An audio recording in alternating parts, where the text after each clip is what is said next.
Kembali membahas tentang sejarah dan pahlawan Indonesia, dia adalah pahlawan revolusioner sejati yang sering diperbincangkan akan tetapi perjuangannya kini terlupakan. Dia bergelar Bapak Republik. Dia adalah Tan Malaka.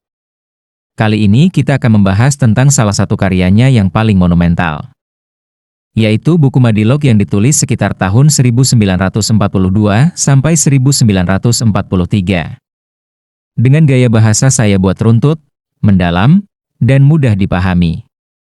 Bagi Anda yang belum memahaminya bisa simak video ini sampai selesai.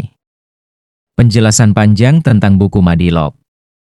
Buku Madilog, singkatan dari materialisme, dialektika, logika, adalah salah satu karya pemikiran paling monumental dari Tan Malaka.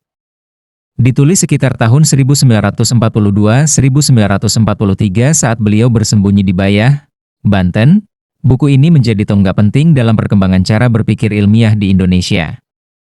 Madilog bukan sekadar buku filsafat, tetapi sebuah ajakan untuk merevolusi cara berpikir bangsa, dari pola pikir mistis menuju cara berpikir yang rasional, kritis, dan ilmiah.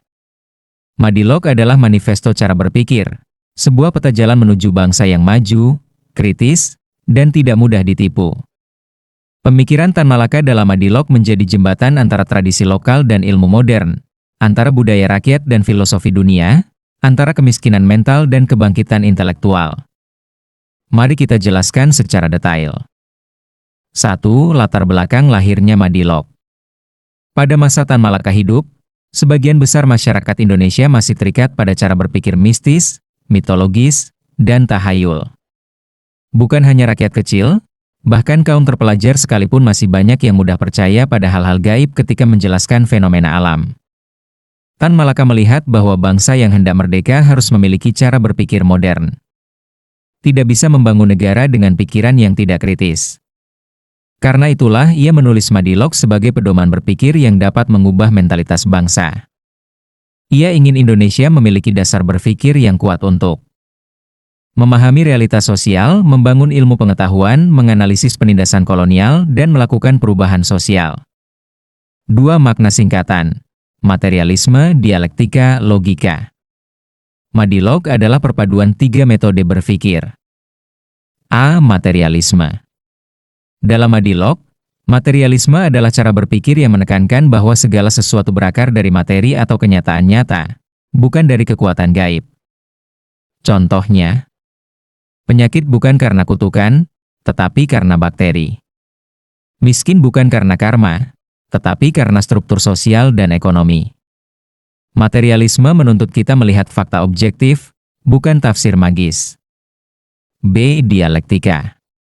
Dialektika adalah cara memahami bahwa segala sesuatu berubah melalui proses benturan, kontradiksi, dan perkembangan.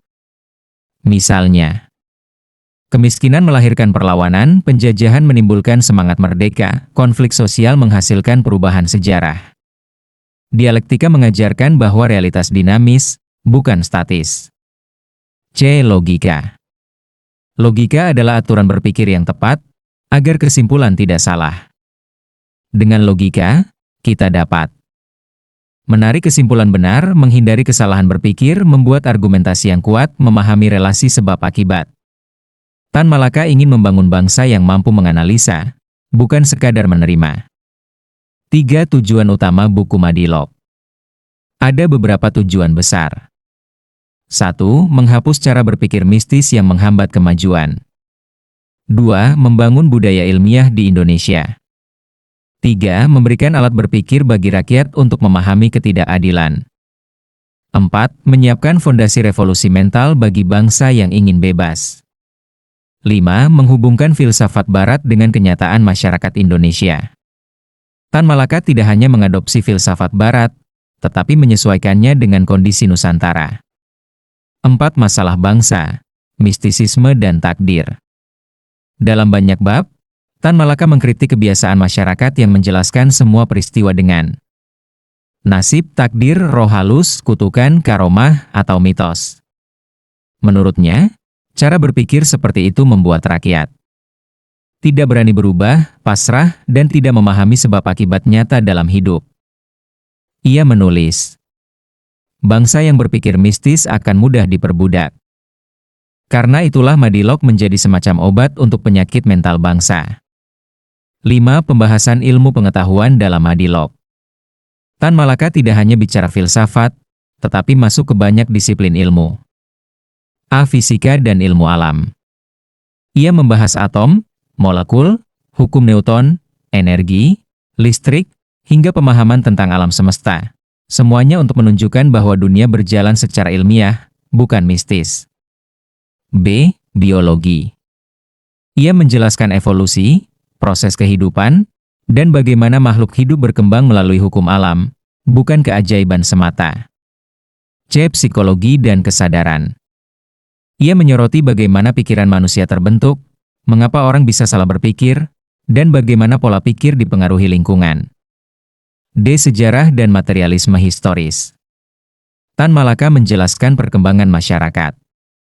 Dari masyarakat primitif, feodal, kapitalis, hingga revolusi sosial. Semua dijelaskan dengan hubungan sebab akibat yang ilmiah. 6. Kritik terhadap feodalisme dan kolonialisme. Salah satu bagian kuat dalam Madilog adalah kritik terhadap tuan tanah, bangsawan feodal, penjajah Belanda, dan struktur sosial yang tidak adil. Tan Malaka menekankan bahwa ketertinggalan bangsa bukan karena nasib, tetapi karena eksploitasi ekonomi, pendidikan rendah, ketergantungan pada mistisisme, dan kurangnya kesadaran kritis. Dengan Madilog, ia ingin rakyat sadar akan realitas sosial dan bangkit melawan. 7. Madilog sebagai metode berpikir revolusioner. Tan Malaka tidak menulis Madilog sebagai buku akademi semata. Ia menulis untuk membentuk manusia pejuang, manusia yang berpikir kritis, memahami realitas, dan dapat mengambil keputusan rasional. Menurutnya, revolusi tidak mungkin berhasil jika rakyat mudah percaya hoaks, takut pada hal-hal gaib, atau tidak mampu menganalisis keadaan politik. Madilog adalah bekal mental untuk pejuang kemerdekaan. 8. Gaya penulisan Tan Malaka. Buku ini ditulis dengan gaya yang padat, filosofis, penuh contoh konkret, menggabungkan ilmu barat dan penjelasan lokal. Ia menggunakan contoh dari budaya Minangkabau, sejarah Indonesia, cerita rakyat, perkembangan Eropa, hingga ilmu fisika modern. Tujuannya agar konsep sulit menjadi mudah dipahami oleh rakyat Indonesia. 9. Pentingnya Madilog bagi Indonesia modern. Walaupun ditulis hampir 80 tahun lalu, gagasan Madilog tetap relevan. Sampai hari ini masih banyak pola pikir fatalistik, gampang percaya hal gaib, anti ilmu, tidak kritis, mudah dimanipulasi hoaks, dan anti logika. Karena itu, Madilog masih penting sebagai 1. Pendidikan berpikir kritis di sekolah. 2. Dasar memahami sains secara benar. 3. Dasar membaca peristiwa sosial politik. 4. Fondasi mental untuk membangun bangsa yang maju. Bahkan dalam era digital, Madilog menjadi senjata melawan informasi palsu, manipulasi, teori konspirasi, dan kebodohan massal. 10. Kesimpulan besar buku Madilog. Secara keseluruhan, Madilog ingin membawa bangsa Indonesia menuju 1. Pikiran yang materialis, melihat fakta. 2. Pikiran yang dialektis, memahami perubahan. 3. Pikiran yang logis, menalar dengan benar. Tan Malaka mengajak bangsa Indonesia meninggalkan cara berpikir mistis yang menghambat kemajuan, dan menggantinya dengan cara berpikir ilmiah, rasional, dan kritis. Baginya, kemerdekaan sejati hanya bisa dicapai jika rakyat berpikir merdeka. Rahasia buku Madilog. Penjelasan berikut membawa kita menyelami mengapa Tan Malaka menulis Madilog, apa inti ilmunya, dan bagaimana pesan-pesannya masih relevan hingga hari ini. Mengapa Madilog ditulis?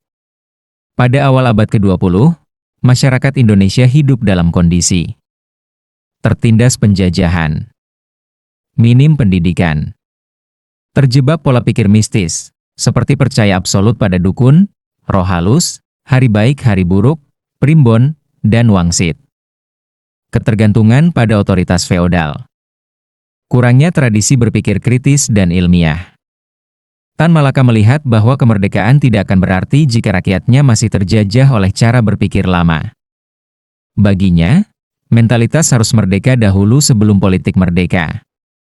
Disinilah rahasia utama Madilog. Buku ini adalah senjata untuk membebaskan pikiran bangsa. Menurut Tan Malaka, untuk menjadi bangsa maju, rakyat harus menguasai cara berpikir ilmiah, bukan sekadar hafalan. Dengan Madilog, ia ingin memberikan mesin berpikir yang bisa dipakai siapa saja, petani, buruh, pelajar, pemimpin. Rahasia pesan utama Madilog. Jika disarikan, Madilog menyampaikan 4 pesan besar. 1. Berpikirlah berdasarkan fakta.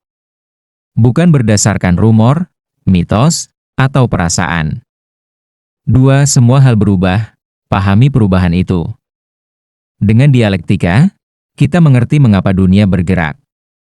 3. Gunakan logika sebelum bertindak. Negara maju karena penduduknya berpikir secara teratur. 4. Kemerdekaan harus didukung revolusi mental. Tanpa perubahan cara berpikir, kemerdekaan hanya slogan. Relevansi Madilog untuk Indonesia modern. Meski ditulis 80 tahun lalu, Madilog masih sangat relevan. Hari ini kita masih menghadapi hoaks di media sosial, kepercayaan buta pada figur publik, informasi tanpa verifikasi, tahayul modern, teori konspirasi, polarisasi politik tidak rasional, fanatisme tanpa fakta. Madilog mengajarkan literasi sains, cara memfilter informasi, cara berpikir mandiri, anti manipulasi, berpikir jernih sebelum mengambil keputusan. Madilog adalah vaksin anti kebodohan modern. Kedalaman filosofis Madilog. Buku ini bukan sekadar ajaran filsafat barat. Tan Malaka melakukan sintesis antara logika timur dan barat. Penggabungan ilmu modern dengan kondisi Indonesia. Kritik terhadap semua aliran, termasuk Mars jika tidak cocok untuk Nusantara. Ia ingin bangsa Indonesia memiliki cara berpikir sendiri, bukan sekadar meniru. Kesimpulan besar rahasia Madilog. Madilog bukan hanya buku. Ia adalah peta jalan mental untuk bangsa Indonesia. Alat revolusi intelektual. Senjata ilmiah melawan kebodohan. Kurikulum berpikir modern. Rahasia terdalam Madilog adalah Tan Malaka tidak sekadar ingin rakyat merdeka secara politik. Ia ingin rakyat merdeka dari kebodohan, ketakutan, dan tahayul. Sebab kemerdekaan sejati dimulai dari pikiran. Sejarah pembuatan buku Madilog Tan Malaka. 1. Titik awal, perjalanan intelektual panjang Tan Malaka. Untuk memahami kelahiran Madilog, kita harus mundur jauh sebelum buku itu ditulis. Sejak muda, Tan Malaka adalah pemikir kritis. Pendidikan di Kweekschol Bukit Tinggi lalu Rijkskweekschol Haarlem, Belanda, mempertemukannya dengan buku-buku filsafat barat. Ia membaca Marx, Engels, Hegel, dan juga karya ilmuwan seperti Darwin, Spencer, hingga filsuf rasionalisme Eropa. Saat menjadi aktivis dan pemimpin revolusioner di Hindia Belanda, ia melihat bahwa rakyat Indonesia sangat kuat dalam kepercayaan mistis, tahayul, dan logika magis yang menurutnya menghambat kebangkitan bangsa. Gagasan bahwa masyarakat harus dididik dengan cara berpikir ilmiah sudah lama mengendap dalam pikirannya, jauh sebelum Madilog ditulis.